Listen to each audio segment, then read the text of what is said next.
What's up, everybody? Well, today I thought I'd go ahead and make another vacuum comparison video. This time it is between two different Hoover wind tunnels. I decided to compare the bagged against the bagless. And unfortunately, the only models I have offhand are these. Right over there is a Hoover wind tunnel anniversary edition self-propelled. Right over here is an older version of the Hoover wind tunnel self-propelled bagless.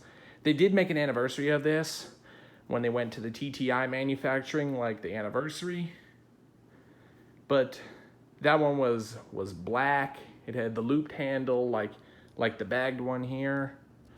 But I felt like it was appropriate to throw these vacuums side by side to compare them, to show you the difference in not only the way they sound, because that one's Maytag and that one's TTI, which we all know they have different motor designs, but I'm also comparing the difference between bagged and bagless, because there is a little bit of a difference between the two. And so now let's go ahead and give it a walkthrough. Right offhand, the one thing I can tell you what's different between the bagged and the bagless, well, the head design is very similar, but you will notice for whatever reason on the anniversary models, they put this little gray cover right here to cover up part of the wind tunnel chamber, whereas on the older Maytag, you will see that it's exposed. I don't know, one interesting little touch of detail right there. I'm guessing it's because Hoover didn't want to expose too much of the wind tunnel air path right there, because that's one of the few areas that gets caked up with dust the most. So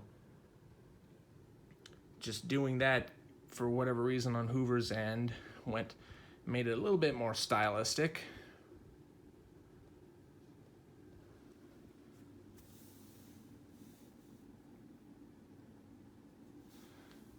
Also, one other key thing I would like to point out is that you will notice the body of both machines have different colored plastic.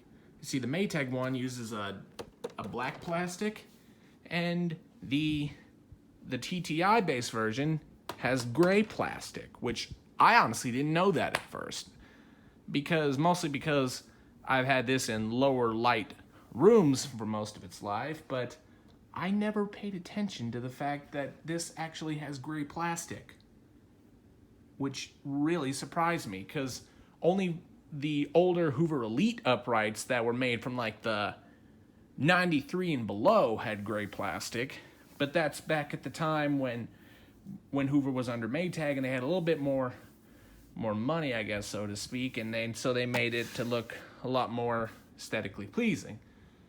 But at least they did the touch of detail where the handle goes black at the top while the rest of the body is gray.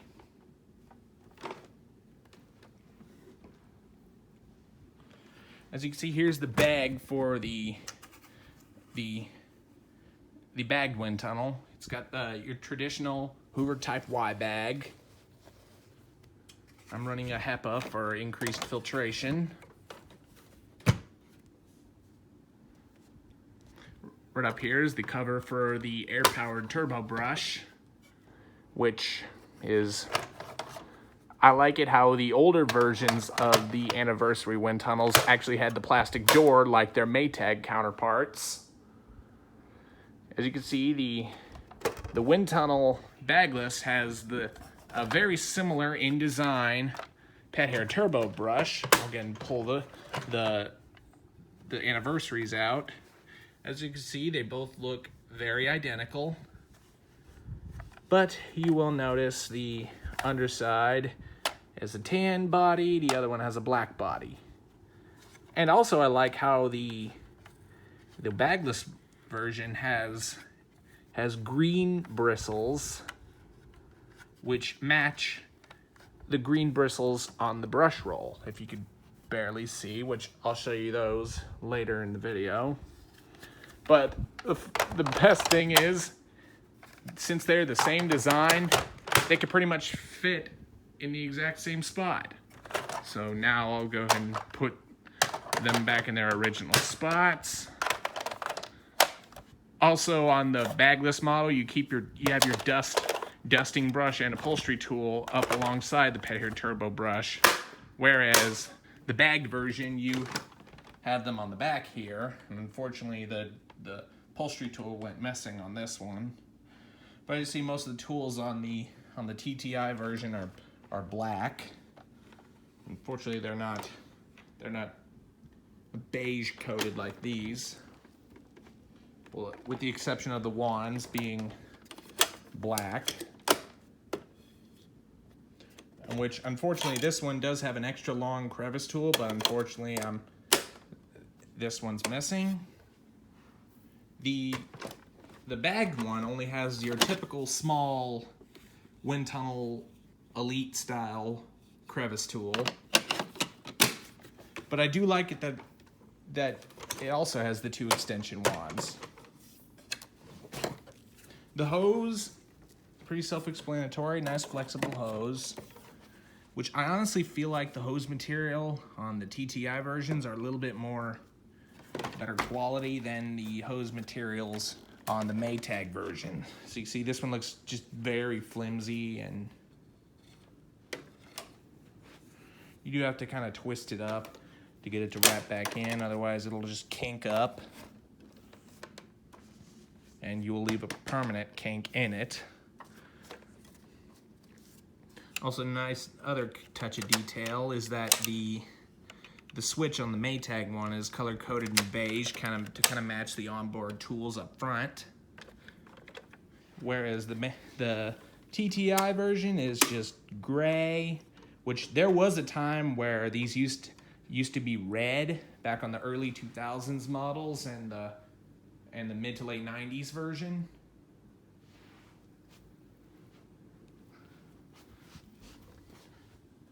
But anyway, here's your HEPA media filters on the side. Well, the one right here is your typical cheap post filter. And on the bagged version, I'm running a true HEPA media filter, which this definitely filters out 99.999% of dust mites, pollens, and ragweed.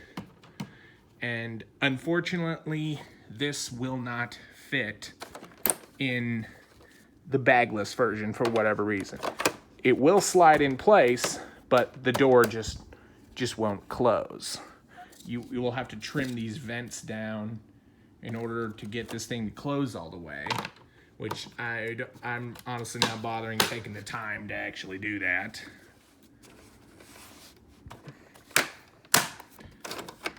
So here's a look at your dust bin on the Bagless. It's Hoover's twin chamber system, meaning you have one side where all the dirt basically comes in, but then also inside there is a nice large screen right there which traps a lot of the heavier particles, and most of them will just spin around the inside of the dustbin, and all the more fine particles will get trapped on this very large HEPA pre-filter.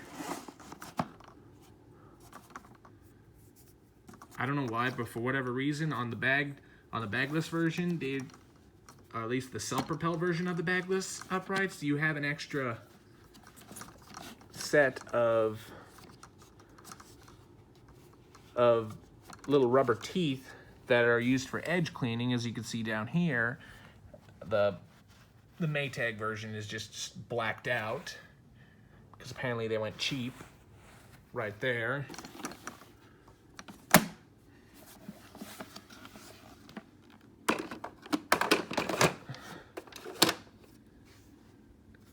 And as you can see, they're very similar in their design. You've got your typical carpet and hard floor switch. Just doing that will shut the brush roll off. Same as on the bagged version. But also another thing I would like to point out As you can see, there's this little indicator that's right here to let you know if your brush roll's on or off. When you put it to hard floor and you recline the vacuum back, the indicator will stay in the off position. But put it to carpet and recline the vacuum, the indicator will slide into the on position to let you know that the brush roll is operating, which the TTI version, you don't have that.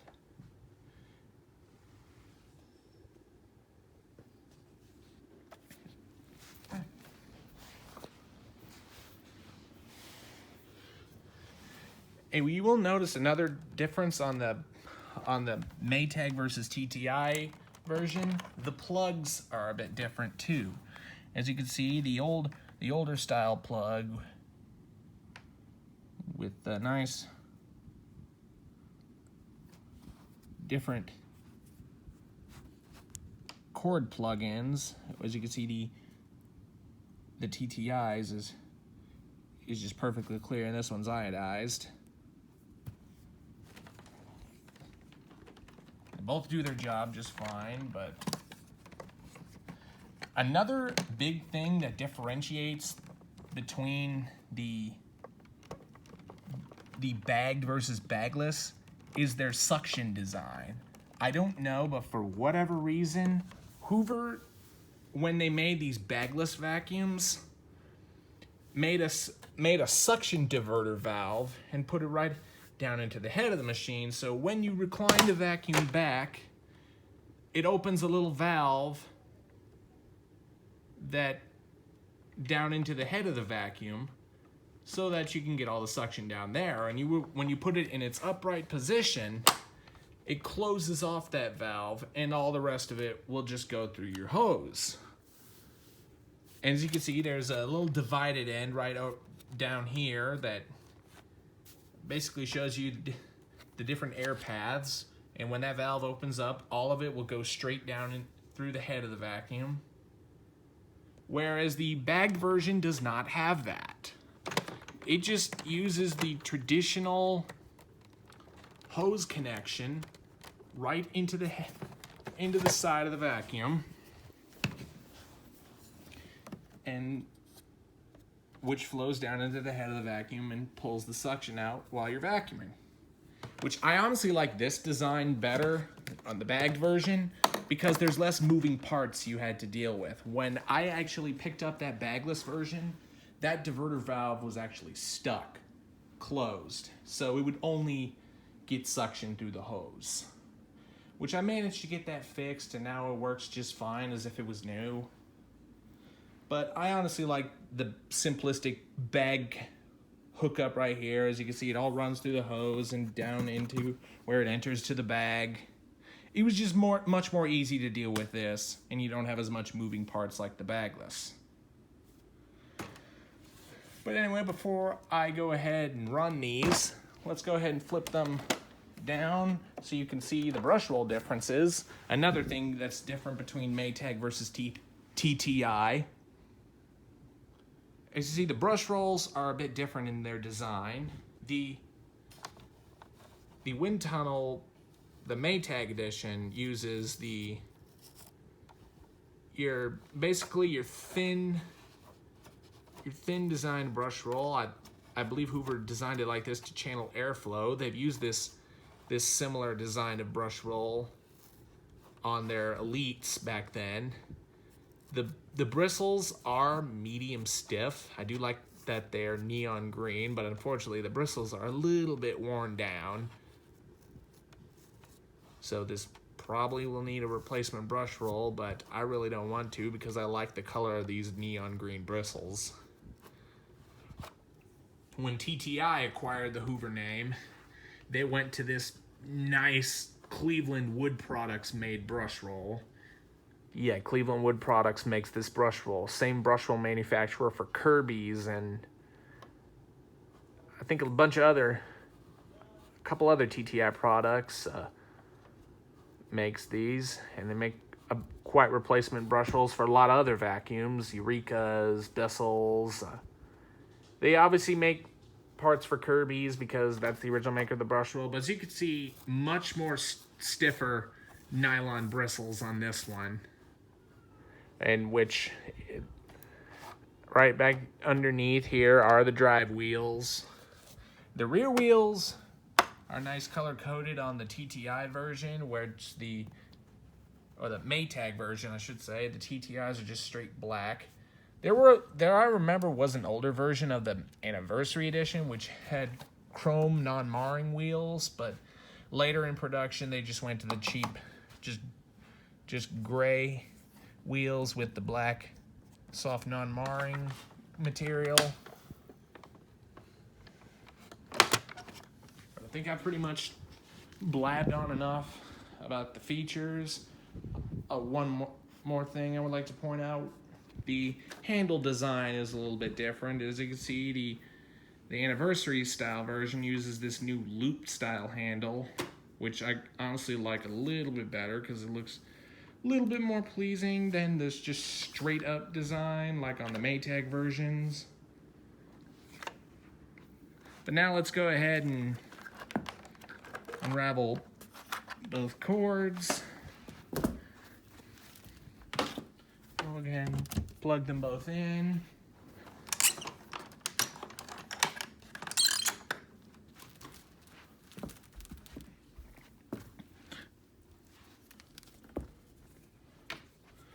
Plug this in too. Now we'll go ahead and give them both a quick run just so you can see how they sound. So first we'll go ahead and start off with the Maytag.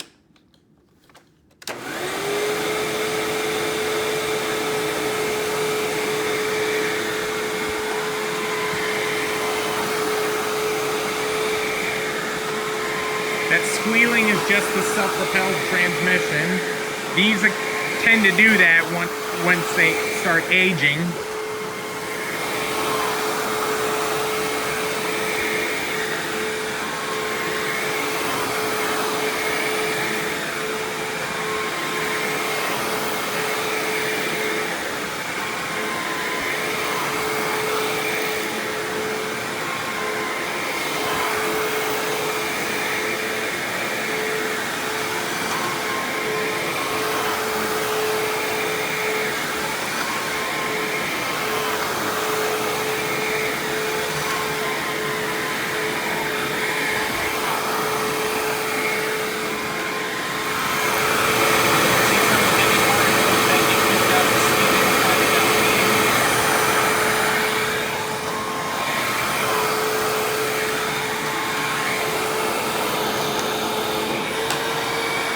As you can see, there's that little suction valve going to work. So when you put it in its upright position,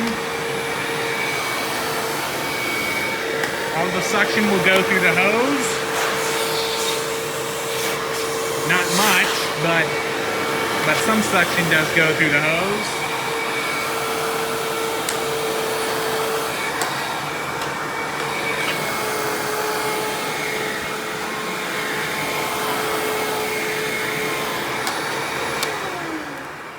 That was the sound of the Maytag wind tunnel.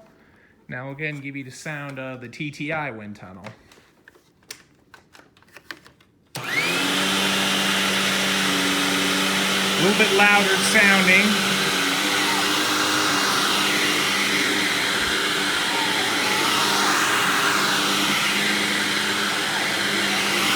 Same screechy self-propelled transmission.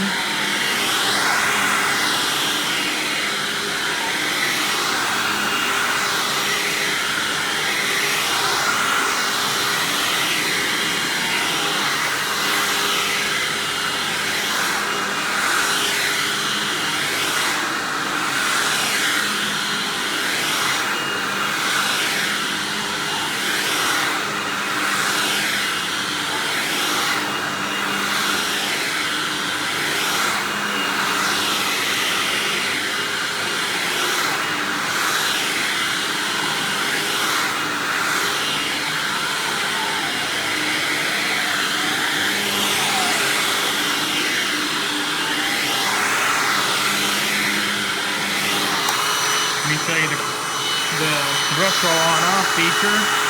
That just shuts the brush roll off. Now it's back on.